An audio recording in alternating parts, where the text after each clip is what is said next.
Hello everyone, I hope you're all doing very well. It's February 2021, the new version of the free mod, the A-4E Skyhawk is out. That's version 2.0.0.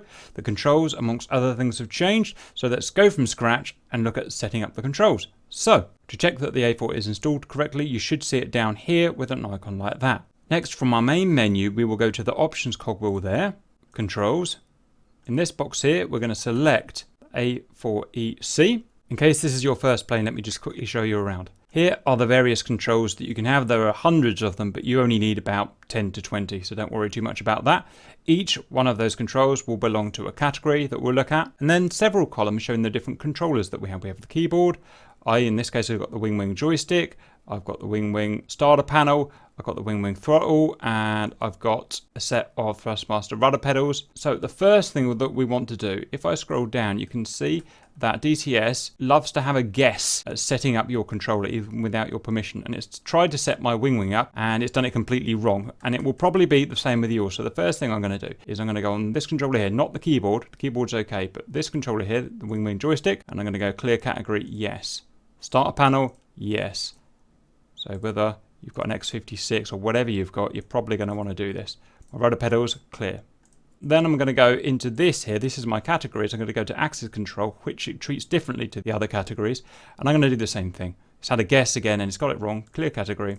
Now I'm going to go back to all again, where we're going to start from. So the way we're going to do this is split it up into the various categories. And we only need to use about 4 or 5 of these. So the first one we're going to do, as with all aircraft, is start with the axis commands. I'm going to move this along a little bit. I'm going to move down to the bottom where I'm going to start. First, zoom view. Somewhere on your joystick or your throttle quadrant, you're going to have some sort of slider or axis switch, which you're going to want to use as your zoom view. So on my throttle, for instance, I've got an analog type switch, which I can push forwards and I can pull backwards at different degrees of intensity. And so I'm going to go to my throttle here and I'm going to go down there. I'm going to double click, left click.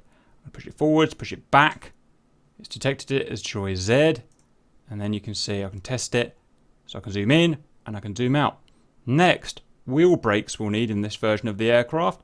Left and right if you've got rudder pedals with toe brakes, which I do. So rudder pedal column here. I'm going to go wheel brake right, push it in, pull it out. Okay.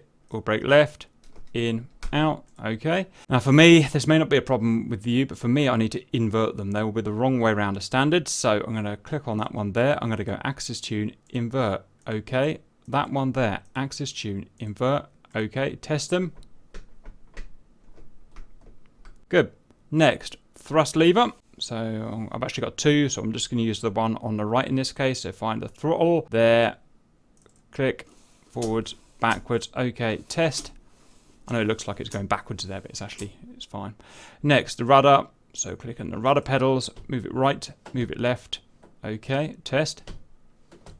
That's good. And with these rudders, I like to add a bit of curve on them. So click on it, axis tune, curvature, and about 25 will be fine. And what this does is it gives me a bit more detail of movement around these small movements here, a bit less detail up here, fully to the right and fully to the left, as you rarely use full left or full right.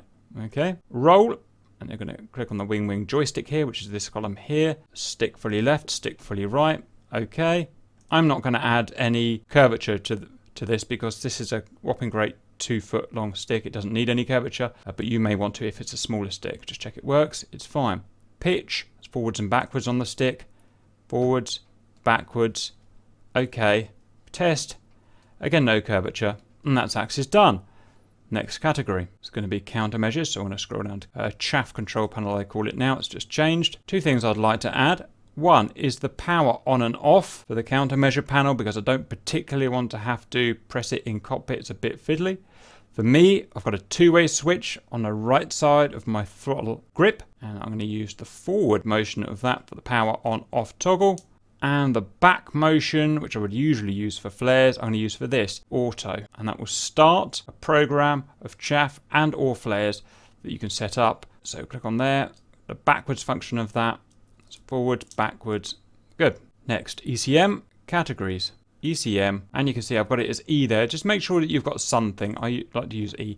I'm just going to tape over that with E for the ECM on and off. Next, stick. Scroll down, stick. Going to want pretty much everything here. I've got lots of triggers and buttons and switches on the top of my control stick here that I'm going to use. First, AFC override button that we'll show the use of in another video on my wing joystick. I'm going to have a button that I've got near the top that I would usually use to lock and unlock things that is not going to be relevant in this aircraft at the moment. Bomb release button. I'm going to use that as my pickle button on my Hornet replica wing stick. There. Control stick hide and show. You don't need to bind it to anything because you can literally click on it in the cockpit, but if you can't be bothered to do that, you can set it up, and I like to use backspace on my keyboard to show and hide the stick. Next, the gun/rocket trigger is just the main trigger. For me, I've got this 2-stage trigger, so I'm going to use the second stage. I'm going to want stage 1, stage 2, and that's what I'm going to use.